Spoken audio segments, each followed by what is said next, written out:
Hello friend, welcome to my channel Supriya Mondal. তো আমরা চলে গেছিলাম দীঘায় ঘুরতে। তো সেখানে গিয়ে একটা পার্কে রোপে চেপেছিলাম। তো চেপে আমার তো খুবই ভয় লাগছিলো, ভয় লাগছিলো প্রথমবার। তো কে কে রোপে চেপেছো অবশ্যই কমেন্ট করে জানাবে।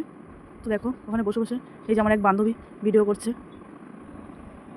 দিয়ে যাচ্ছিলাম। দেখো খুবই ভালো লাগছিলো দেখতে। আমার মতো ঘুরতে আনন্দ করতে করতে কার কার ভালো লাগে বলবে। আমার তো খুবই ভালো লাগে। এই চলে যাচ্ছে আমাদের সামনে দিয়ে আরও দুটো রোপ চলে গেল। তো কত সুন্দর প্রকৃতিটা দেখো, আমার তো খুব ভালো লাগছিলো। তো অনুভব করছিলাম আনন্দর। ওই যে একটা বোট চলছে, দেখতে পাচ্ছ বোটটা, এই যে সবাই বসে আছি আমরা। তো দেখো খুবই ভালো লাগছে। ওই দেখো বোটগুলো কত সুন্দর প্রকৃতিটা, তাই না? এরকম যদি প্রত্যেকটা দিন হতো তাহলে কতই না ভালো হতো। প্রত্যেকটা দিন হলে আবার মজা বোঝা যেত না, তাই না? যে স্পেশাল দিন কোনটা, ভালো দিন কোনটা। তো মাঝে মাঝে আসাটাই ভালো, আমি তো তাই মনে করি। তোমরা কী মনে করো? তো দেখো এই যে আমাদের একটা পাকা মেয়ে বসে আছে, মাম। এই যে কী যেন বলছে, আমাকে একটা কথা বলছিল যে আমি বসে আছি, আমার ছেলে।